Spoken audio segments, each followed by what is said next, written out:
One of the world's most prominent primatologists will be visiting Taiwan soon. There will be a 2-day conference all about otters in Kinmen, Taiwan, the many myths of potty training dogs, and throw out everything you thought you knew about surviving a dangerous venomous snake bite. Spend the next 20 minutes listening to this episode of Formosa Fauna so you can learn all about the animal kingdom and become smarter than all of your friends.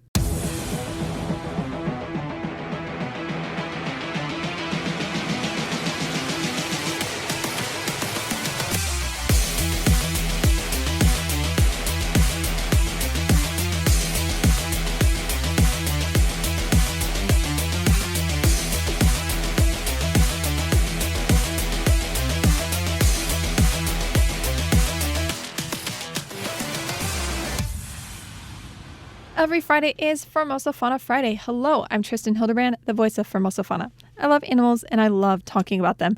If you're even remotely curious about the animal kingdom, you're in the right place.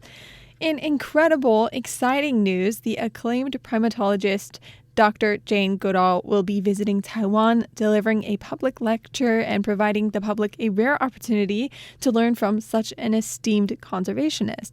She is working alongside the Tang Prize to promote the event and hopefully inspire more efforts to protect the environment and wildlife. If you are blanking on who exactly Jane Goodall is, you haven't heard that name in a while, I'm sure you have heard of her before though, and her work. She is most well known for pioneering work studying chimpanzees in Tanzania, leading to keen observations about primates using language and tools. At 91 years old, Dr. Jane Goodall is still able to travel to Taiwan, which is such a treat, such a gift to the public. I remember first learning about Dr. Goodall's work, I think in 2nd grade, when we watched a documentary about her, and she was truly one of those people that made me think I could do anything I wanted to as a girl. She's been such an important figure for aspiring scientists all across the world and has continued to fight for conservation through programs such as the Jane Goodall Institute, spanning 5 continents and 27 countries, including Taiwan, and her Roots and Shoots program, among many, many others. It's all happening so soon as June 8th, that she's scheduled to speak for the Tang Prize.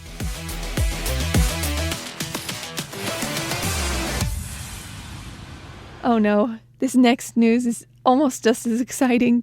This May, Kinmen, also known as Kinmen in Mandarin, is also rolling out the red carpet, but not for celebrities or dignitaries. These stars here are a bit furrier, a bit wetter, and way more whiskered. Kinmen's Eurasian otters, the island's most elusive and charming residents. In fact, Kinmen is the only place in all of Taiwan with a stable population of these creatures, and they're about to get the attention they deserve.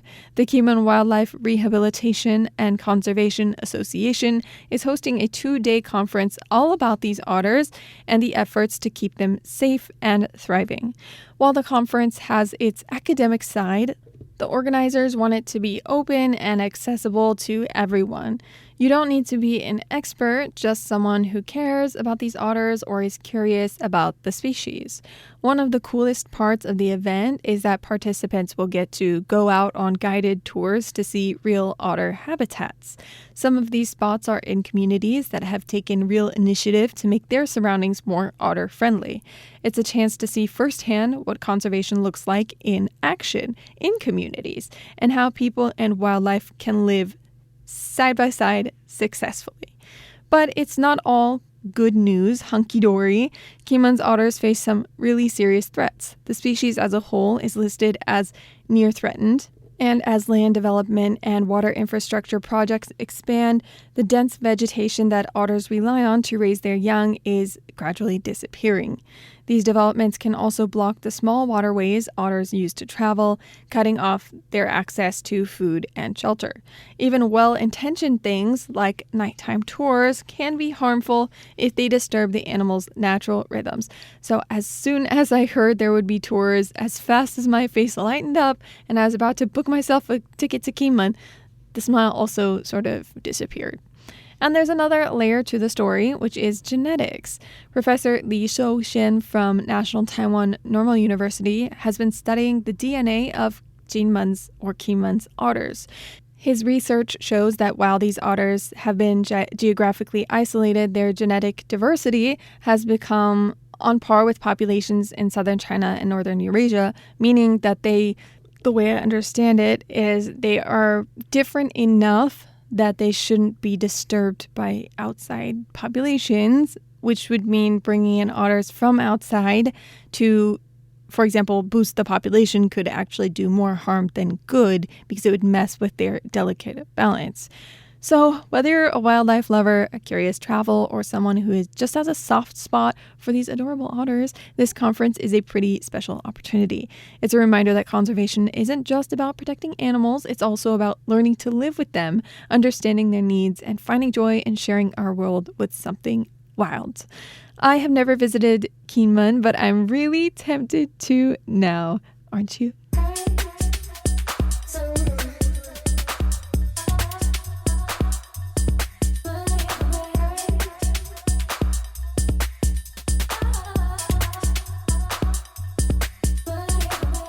Here's your survival tip for the week. Throw out everything you think you know about surviving a venomous snake bite. Imagine you're out on a hike, enjoying the fresh air, when suddenly, ouch, a snake sinks its fangs into your leg. First of all, don't panic.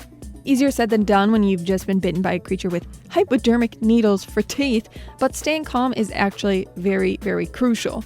When you panic, your heart rate goes up, and that helps the venom spread faster through your system. Now, you may also be thinking, oh yeah, I've seen this in the movies before, I know what to do. I'll just suck out the poison, right? Please don't do that. Johns Hopkins Medicine would agree with me. They say that sucking out the toxin would essentially keep all of the toxin in one place, giving it more time to cause damage and cutting off blood supply to any healthy tissue, causing even more damage. So take a few deep breaths, sit or lie down, and try to keep the bitten limb still and at or slightly below the level of your heart. Next up, again, forget everything you've seen in the movies. Aside from not sucking out the venom, please also do not slice open the wound and do not apply a tourniquet. That can make things way worse. Instead, call emergency services immediately. If you're in the US, that's 911. If you're in Taiwan, that's 119. If you're in a remote area without cell service, this is where that emergency whistle or satellite communicator comes in handy. While waiting for help, remove any jewelry or tight clothing near the bite in case swelling starts. And if you can safely snap a photo of the snake or remember its colors and markings, great. But don't go chasing it for a selfie because nobody wants to be that guy in the ER. The good news is that most snake bites, even from venomous snakes, are treatable, especially if you get medical help quickly. Anti-venom exists and it works, but timing is everything. So channel your inner cool-headed adventurer, follow these steps, and you'll be able to stay ahead of the game a bit longer. Redefine tool, redefine man, or accept chimpanzees as humans. That's what Louis Leakey, a paleoanthropologist and Jane Goodall's mentor, said in response to her observations of chimpanzees using tools. While the wording of this quote sometimes varies slightly depending on the source, the essence remains the same, and it's considered one of Leakey's most iconic remarks. Modern molecular studies have confirmed what Charles Darwin first suggested more than 150 years ago, that humans share a common ancestor with the great apes. By mapping the genomes of humans and other animals, scientists have found overwhelming genetic evidence that our closest living relatives are chimpanzees, both the common chimp and the bonobo. This isn't just a fascinating biological fact, it offers a profound window into human nature itself. By studying chimpanzees, we can learn more about the roots of our own behavior, communication, and even culture.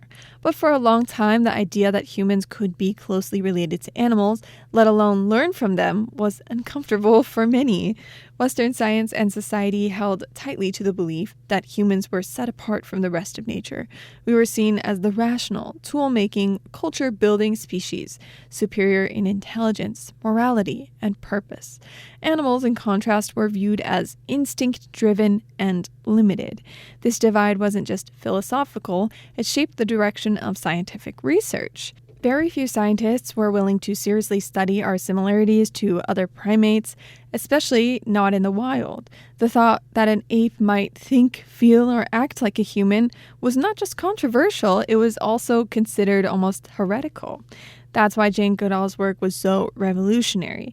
In 1961, while observing chimpanzees in the forests of Tanzania, she witnessed something that defied scientific dogma: a chimpanzee using a twig to fish termites out of a mound.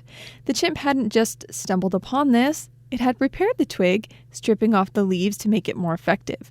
In that moment, Goodall had not just seen tool use, but tool making, a behavior that until then had been considered uniquely human.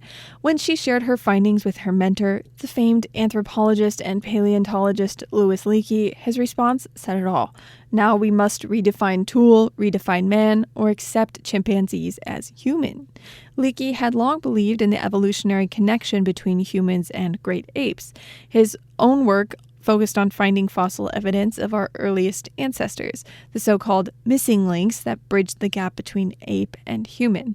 But he also saw that studying living apes could help us understand the behaviors of early hominins, early humans. When he first met Goodall in 1957, he was impressed by her sharp observational skills and deep curiosity about the natural world. She had no formal scientific training, which meant she approached her work without academic preconceptions. For Leakey, that made her the perfect candidate to observe wild chimpanzees. And that's exactly what she did. Over time, Goodall documented behaviors that blurred the boundaries between animal and human. Chimpanzees formed social bonds, expressed emotions, used tools, made tools, and even engaged in primitive forms of communication. Her work didn't just provide insights into chimpanzees, it challenged long-held assumptions about what made humans unique. By showing that these traits existed in other species, she forced the scientific world to confront a humbling idea. Perhaps we weren't as special or as separate as we had believed.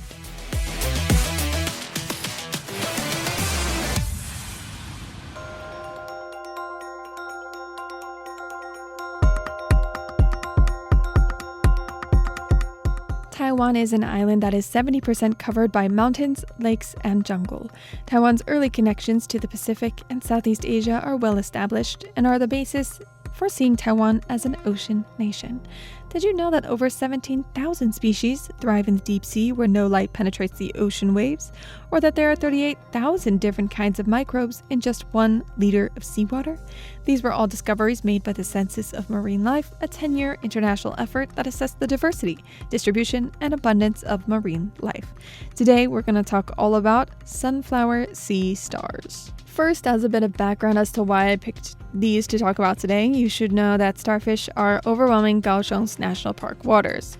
Taiwan's Dongsha Atoll National Park is facing a coral crisis as an explosion of crown of thorns starfish threatens to decimate its reefs within 2 years if left unchecked. These spiny coral-eating predators, each capable of producing up to 300 million eggs annually, have been found in alarming numbers. Divers removed approximately 14,000 starfish last August, followed by an additional 33,000 between March and April, far exceeding earlier estimates. Experts warn that without stronger regulations and more resources, the coral could be wiped out. The threat isn't even limited to Dongsha, though. Crown of thorns starfish have also been spotted off Pingdong and Green Island. Compounding the issue, rising sea temperatures and typhoons are causing widespread coral bleaching, with up to 80% of coral in Kending affected. Taiwan's warm waters and the Kuroshio Current create ideal conditions for coral growth, supporting 558 species. However, climate change, human activity, and pollution are accelerating reef decline. While the crown of thorns sound like an easy antagonist, let me talk to you about sunflower sea stars today to get you to see starfish in another light. By the way, starfish and sea stars refer to the same animal. The term sea star is preferred by marine scientists because the creatures aren't fish at all. They don't have gills, fins, or backbone. They're echinoderms, echinoderms, a group that also includes sea urchins and sand dollars. So, If you want to sound ocean savvy or impress your marine biologist friends, go with sea star. But don't worry, starfish is still widely used and totally understood. So, sunflower sea stars are the giants of the sea star world, and they're considered pretty stunning. Picture this: arms in shades of yellow, orange, purple, even deep red, stretching out to nearly a meter across, about the size of a tractor wheel. With up to 24 arms, they're among the largest sea stars on the planet. These sea stars might look slow and sleepy down on the seafloor, but don't be fooled. They can really move. Thousands of tiny tube feet propel them along at about a meter per minute. That's fast for a creature with no brain or bones. And they're not picky eaters. They feast on clams, sea snails, dead squid, and maybe even sea urchins. That's important because without sea stars keeping urchin numbers in check, the balance of the ocean floor would start to fall apart. But back in 2013, something pretty awful happened. A mysterious disease, what scientists now call sea star wasting syndrome, swept along the west coast of North America. It hit hard and fast. Lesions appeared, arms dropped off, and within days these magnificent animals melted into piles of goo.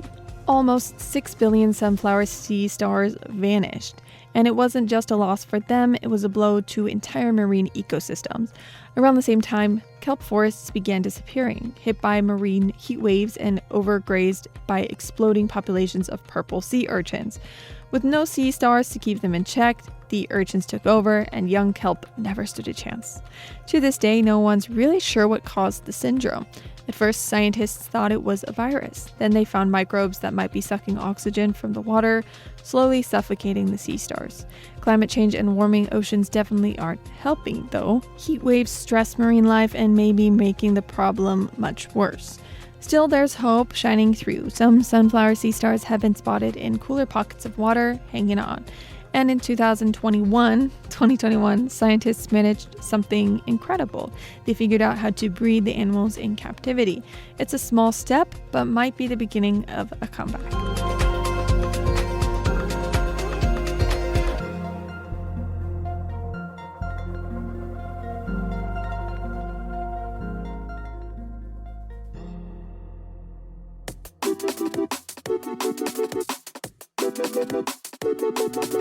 One common myth about potty training dogs is that they understand punishment or scolding after an accident indoors, and that it helps them learn faster.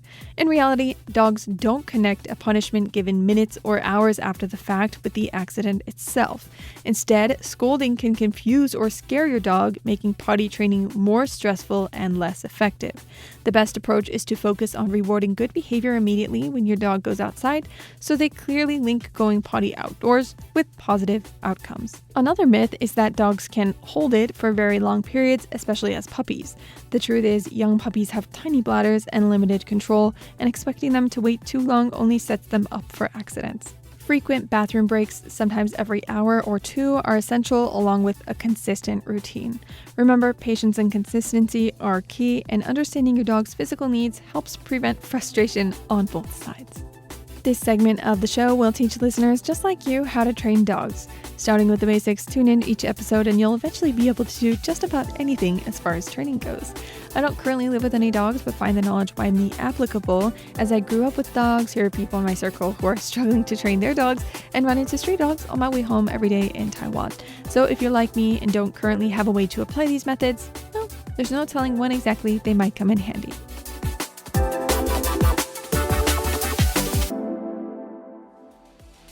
If there's something you would like to share with me, please send me an email at tristan@rti.org.tw. That is tristan@rti.org.tw. It would be lovely to hear from you, even if it's a simple story or a photo of your pet. As long as it means something to you, it means something to me. Making it to the end of an episode makes you a Formosa Fauna friend. Thank you for tuning in, friend. All animals require enrichment, and Formosa Fauna is just that. After all, we're all just a bunch of wild animals. See you next time for Formosa Fauna Fridays here on Radio Taiwan International.